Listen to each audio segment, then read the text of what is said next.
Benvingudes i benvinguts un dia més aquí a Catalunya segle XXI. Una de les principals característiques de la societat del segle XXI és la capacitat de rebre i emetre informacions de tot tipus, de forma individual i col·lectiva, amb finalitats molt diverses i no sempre explícites. Regular els sistemes d'informació per defensar els drets dels ciutadans a mantenir la seva intimitat i a rebre una informació veraç, i alhora protegir la llibertat de pensament, d'expressió i d'opinió, hauria de ser un dels principals objectius dels actuals estats. Els objectius d'aquesta regulació poden ser molt diferents en funció de quins siguin els poders reals que controlen aquests estats i, sobretot, segons quins siguin els interessos d'aquests poders. Molt probablement, si els estats regulessin en funció dels interessos dels seus ciutadans, aquests no estarien sotmesos a la constant pressió de la publicitat, especialment la que penetra en l'àmbit privat, mitjançant la telefonia fixa o mòbil, o seria difícil traficar amb les dades dels ciutadans sense el seu consentiment explícit. Si, a més, existís un sistema democràtic de governança mundial que tingués poder real, seria molt més difícil que les grans corporacions mundials de la comunicació tinguessin i utilitzessin les enormes bases de dades sensibles que ja posseeixen. La sobirania sobre l'espai hertzià català s'ha d'estendre a tot tipus de telecomunicacions. Els mitjans de comunicació tradicionals, com la ràdio i la televisió, ja siguin de titularitat privada com pública, transmesos pel sistema convencional, per satèl·lit, per internet o per les xarxes socials.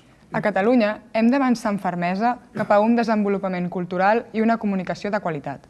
El món tendeix a evolucionar cap a una restricció de la llibertat d'expressió. En molts països proliferen les escoltes a periodistes, la persecució de fonts d'informació, la pràctica del que se n'ha dit postveritat, amb la difusió cínica de notícies falses, l'aparició d'emissores i premsa militant que només utilitza el periodisme per vendre ideologia. Sembla que estem en un moment de retrocés, però esperem que això només serà un miratge per a una societat com la nostra, que creu en la llibertat i lluita per la construcció d'una democràcia de qualitat. Catalunya segle XXI. Comencem.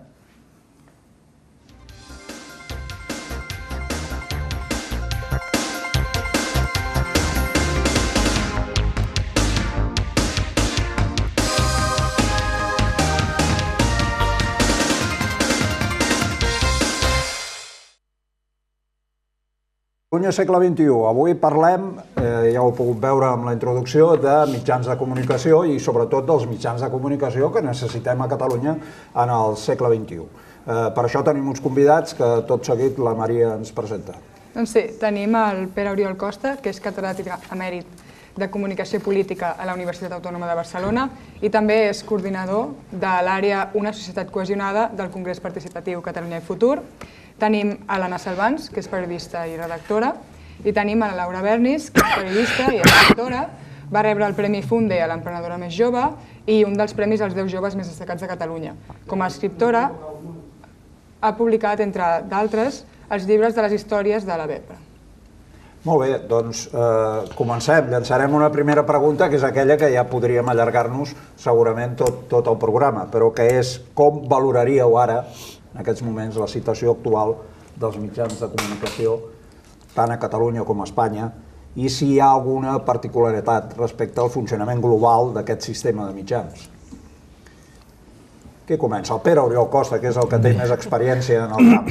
Jo crec que en aquests moments els mitjans de comunicació a Catalunya i a Espanya d'alguna manera segueixen les tendències que hi ha a nivell mundial, per una part. O sigui, que hi ha una desregulació que ha fet que el treball periodístic estigui molt mal pagat i una prioritat dels interessos de l'empresa sobre els mitjans.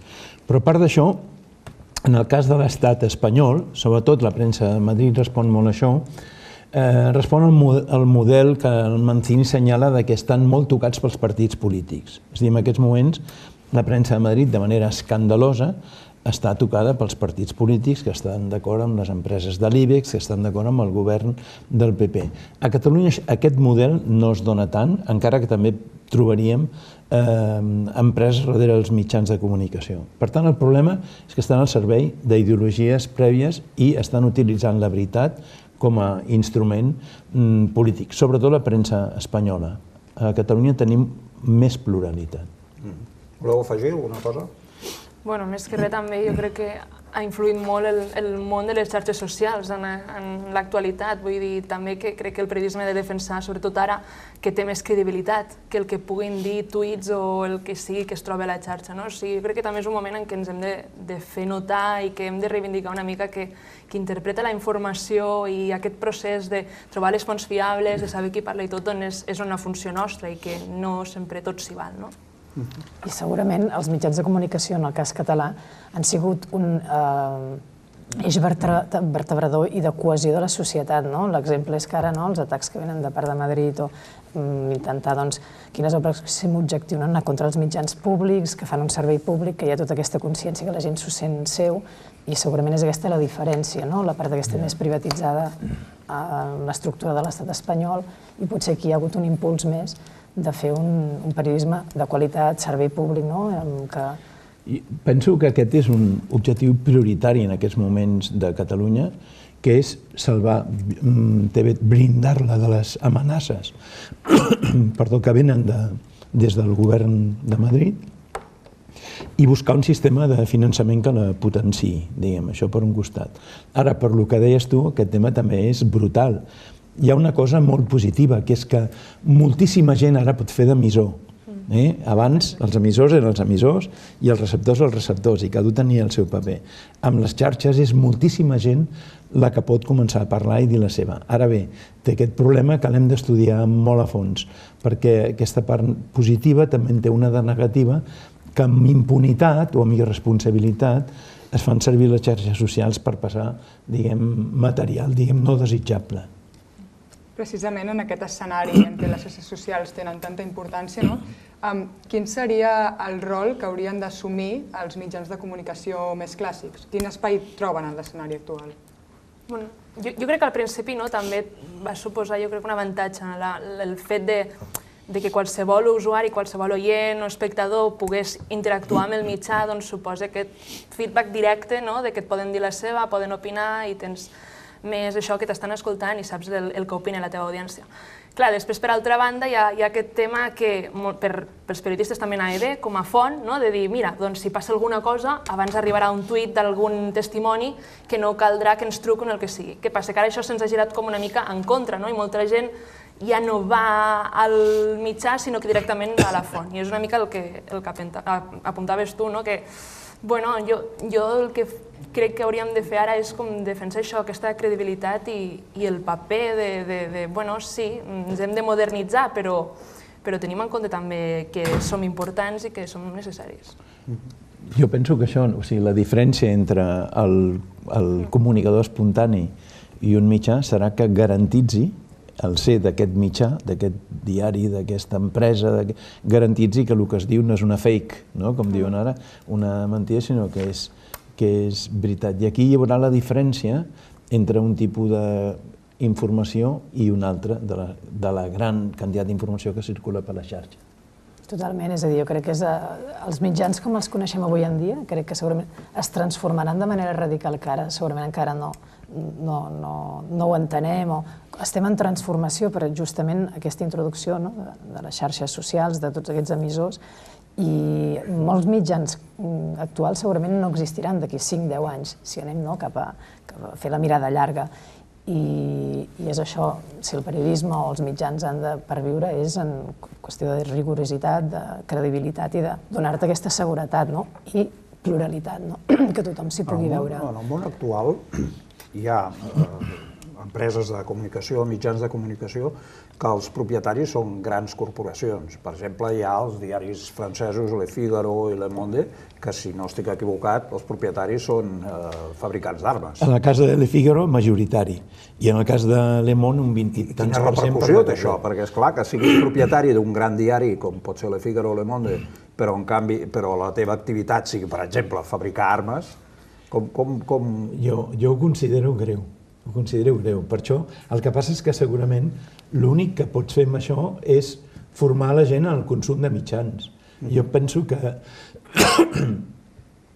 avui en dia la relació amb els mitjans de la gent és tan important que hauria de ser una assignatura curricular des dels nens, com utilitzar les xarxes, els videojocs, tot aquest problema de les fonts, perquè clar, quan tenen un diari, l'utilitzen pel seu benefici, perquè això el senyor de Sault ho ha dit, és una mica xerraire, i ha arribat a dir que ser amo de Le Figaro permet de tant en tant passar idees interessants per nosaltres. Està molt bé, això.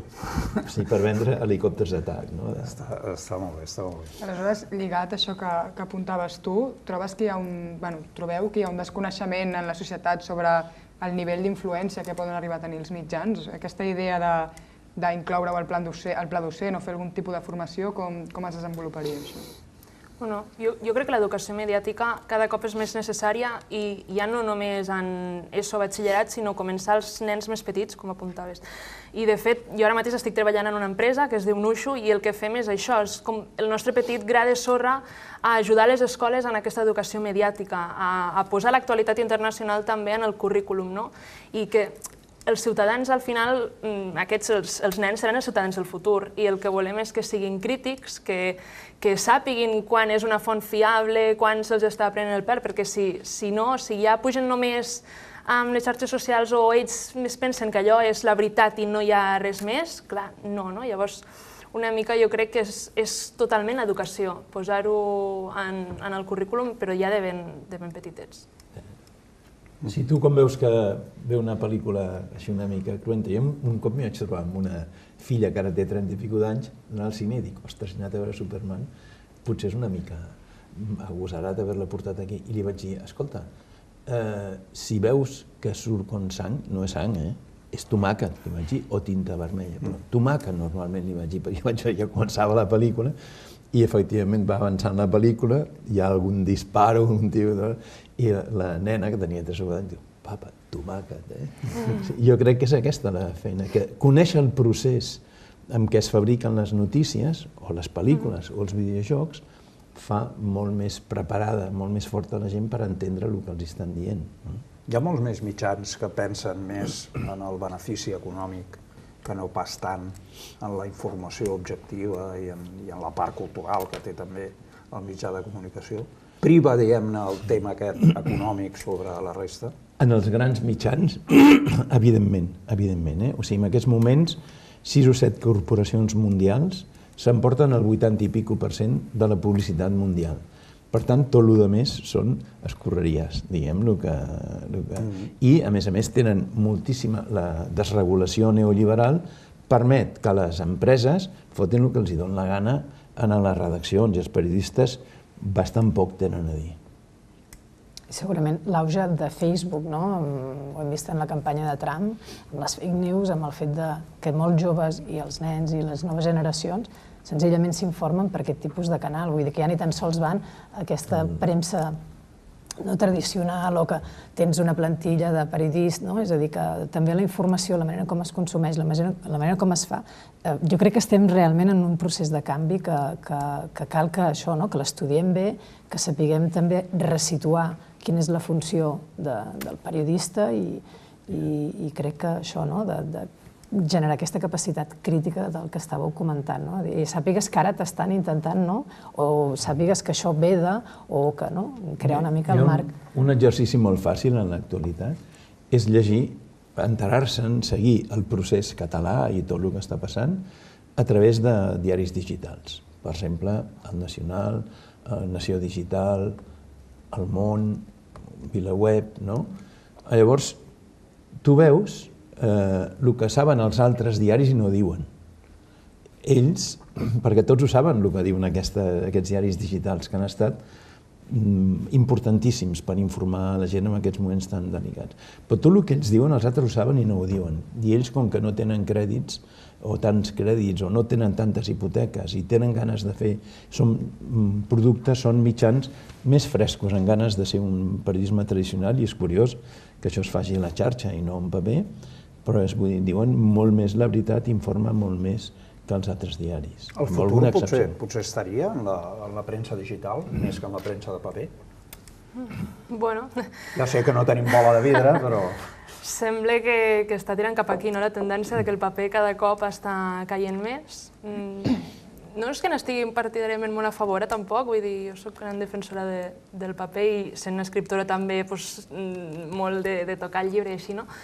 Però sí que també al final hem de saber veure una mica les oportunitats, no? I sí que les xarxes socials, les noves tecnologies i tot ens estan plantejant nous reptes, però ho hem d'agafar així com a reptes, no són problemes, no? I potser unir forces, no? Per exemple, bueno, sento tornar a l'exemple, no? Però nosaltres a la nostra empresa el que fem és, a partir d'un servei en paper, amb realitat augmentada, que és això que amb una aplicació mòbil t'apareixen més coses a davant, així com si fos real, no? Realitat augmentada, té sentit.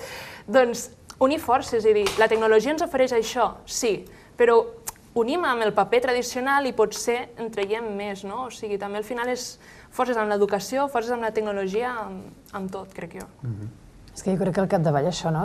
Per què serveix el periodisme, que potser anem molt a l'inici, és justament això, per interpretar i donar elements per tal d'entendre el món on vivim, no? Que a voltes és complex, és global, passen moltes coses en temps real que podem rebre ara, no? Si agafem un mòbil, és a dir, podem saber, no? A clic, què està passant a tot el món, no? I és tanta la informació que rebem, no?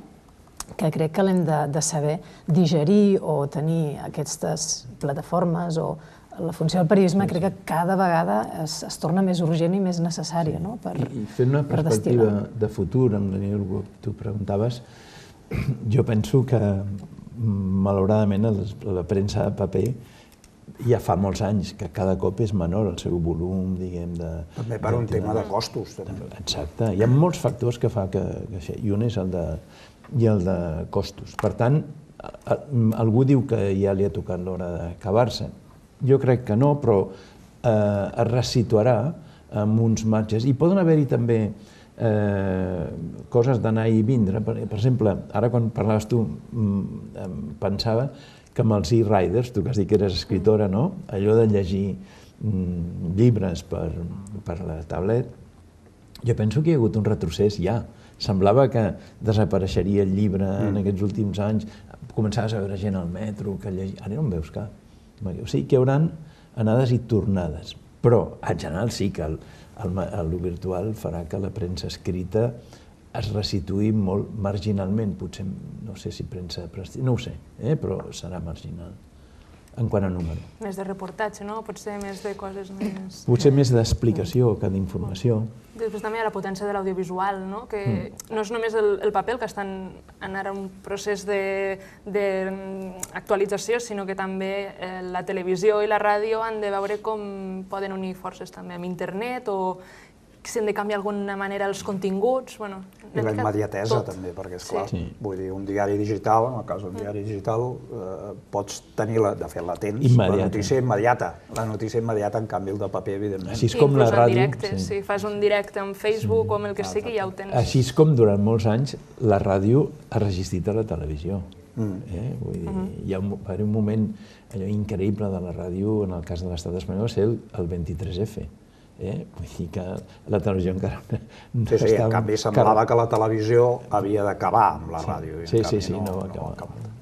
I a més ara hi ha dues tendències, no? Amb la ràdio, que hi ha aquesta cosa de la immediatesa, que tots quan ens llevem, almenys jo particularment, poses la ràdio per saber què ha passat amb aquestes hores que has dormit, i paral·lelament està creixent els podcasts, no? És a dir, que són aquestes...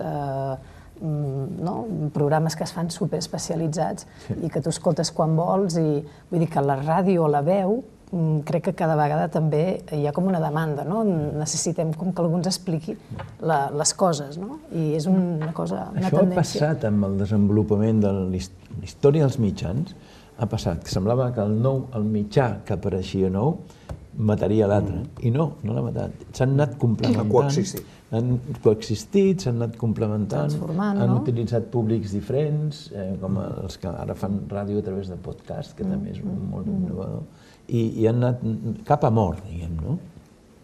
El que sí que estan coexistint, i ja n'hem parlat una mica, són els mitjans de comunicació públics i els privats. Trobeu que haurien de tenir uns papers diferents? Quin hauria de ser el paper del mitjà de comunicació públic enfront del privat? Jo crec que el paper de tots dos ha de ser el mateix, no? Que és intentar explicar el món de manera honesta i de manera que sigui tal com és, no? I que tots estiguin regulats. Per exemple, a Catalunya tenim el CAC, tenim òrgans que regulen tot el que és l'espai mediàtic, cosa que no trobem a Espanya, no? Per exemple, que estan permetent continguts i programes que a vegades disten una mica del que és l'ètica, però jo crec, no sé, aquí els mitjans privats catalans tenim la ràdio, potser la televisió, tenim 8TV, el Punt Avui, en català, Vull dir que no sé com, en un futur com se... Penso que els mitjans, diguem, els que els dirigeixen, la part, de direcció i tal, ha de ser, en el cas públic, ha de ser plural, I els que els fan han de ser professionals, periodistes. O sigui, s'ha d'arribar a nombrar el director general de TV3 per concurs, per la persona, la periodista o el periodista estigui millor preparat. I l'han de fer els programes. Ara, hi ha aspectes que toquen més lo polític per donar-li cobertura, per apoyar-lo, per buscar-li diners, que això pot haver-hi gent de gestió o tal, i l'important és que aquí dalt sigui plural i aquí baix sigui neutral professional, diguem. En quant a la privada, jo mai he entès perquè la privada no se li exigeix la mateixa necessitat de neutralitat que a la pública. Mai ha estat així, realment. I ara, des que va néixer la Fox i després ha sortit 13, TV i tot, s'ha inventat el periodisme militant, que ja no sé si són periodistes que surten allà, però si ho són és per conèixer els instruments de comunicació, mitjans de comunicació, per fer propaganda política, i això està molt en contra del que havien estat històricament els mitjans. De quina manera es podria evitar, abans hem parlat de Le Figaro i Le Monde, i de quina manera es podia evitar el control d'aquests mitjans de comunicació privats per part d'empreses o determinades línies polítiques, etc. Hi hauria alguna manera de poder evitar això? Jo penso que hi ha d'haver un canvi general. Ara que s'ha vist que el neoliberalisme ja ha fracassat, en aquests moments podem parlar de regulació sense que se'ns digui que som marxistes-leninistes diabòlics. Per tant, jo crec que amb una mica de regulació això es lograria. Jo no m'agrada la regulació per la regulació, però els mercats s'han de regular fins que la seva funció arriba a ser social, i en aquest cas això no és social, és a dir, que un fabricant d'armes, d'avions, d'helicòpters d'atac, estigui dient el que titula Le Monde demà, Le Figaro demà, o això no és una funció social. Totalment, vull dir, una mica és... Clar, la idea del periodisme és aquesta funció de servei pel poble, servei ciutadà, de ser el quart poder de la tradició anglosaxona, però, clar, vulguis que no, sempre al final el periodisme no és objectiu, que sembla la típica frase que et diuen el primer dia de la facultat, el periodisme no pot ser objectiu, perquè com a subjectes cadascú, sense voler-ho, donarà el seu toc, el que sigui, el que ha de ser és neutral, que és el que apuntaves tu, o sigui, que ja d'origen estiguin finançats per armes, doncs malament, no? Sí que seria això, fer una bona regulació i que ja no hi puguin ser, o sigui, no. El periodista actual està ben pagat o viu en precari? L'Anna ja fa una cara volent dir... No, jo us ho vaig explicar, jo m'he fet, davant d'una crisi, jo m'he tornat activista de la causa de ser periodista. És a dir, crec que sí vivim en precari una certa generació, però crec que davant de la situació només podem tirar endavant i fer allò que t'agrada, que al capdavall és això, és explicar el que veus. Però sí, en comparació amb altres generacions, jo crec que la gent que es dedica professionalment al periodisme o tens un cop de sort o realment és una professió que ja no tens aquella remuneració que tenies segurament. S'ha anat retallant això, perquè abans segurament el periodista hauria estar més ben. Sí, jo he viscut des de quan era precari i va anar millorant i realment vam tindre una consideració social i econòmica notable. Jo vaig estar a la meitat de la carrera, l'he fet a mitjans i després a la universitat.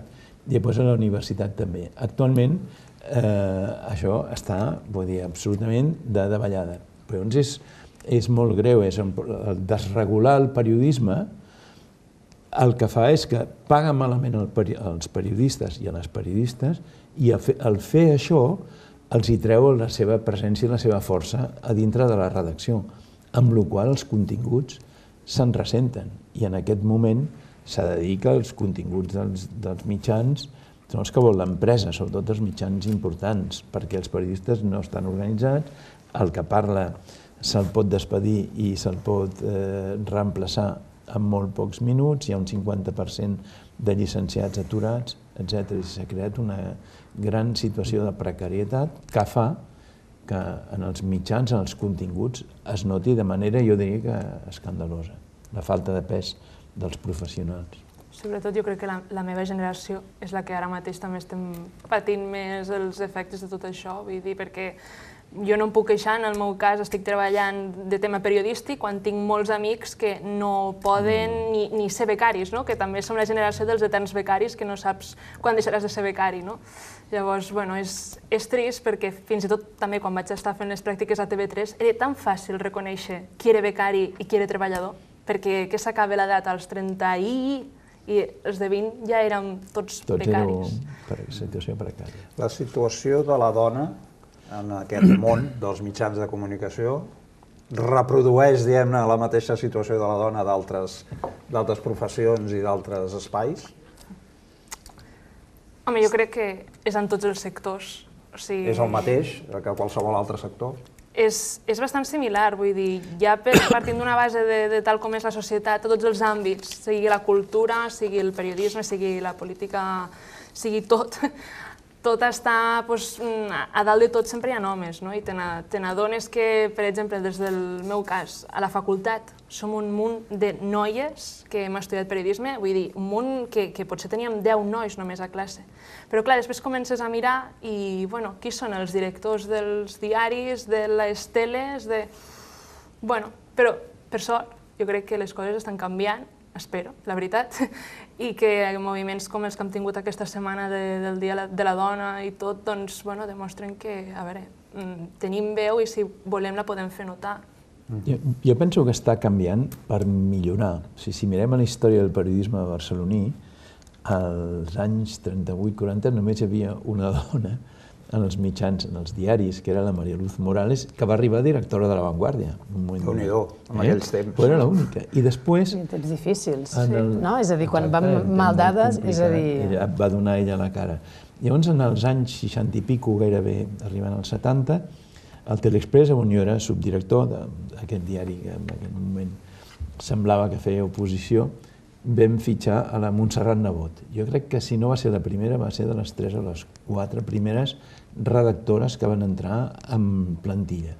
A partir de llavors, la cosa no ha fet més que millorar, però hi ha moltíssim camí per recórrer, per el que deies tu, per aquesta piràmide que es va fent masculina, i sobretot perquè jo crec que, diguem, que la irrupció de la dona en el món laboral fa només 5 minuts en relació a tota la història anterior a que la dona ha estat discriminada, no ha tingut tal.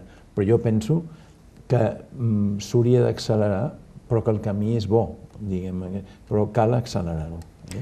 Doncs ens quedem amb aquesta frase final del Pere Oriol Costa. Avui hem pogut parlar una mica, ja ho sabem que el temps no dona per més, sobre els mitjans de comunicació, la seva situació actual i una miqueta també coses que caldria canviar de cara al futur, de cara a aquest segle XXI.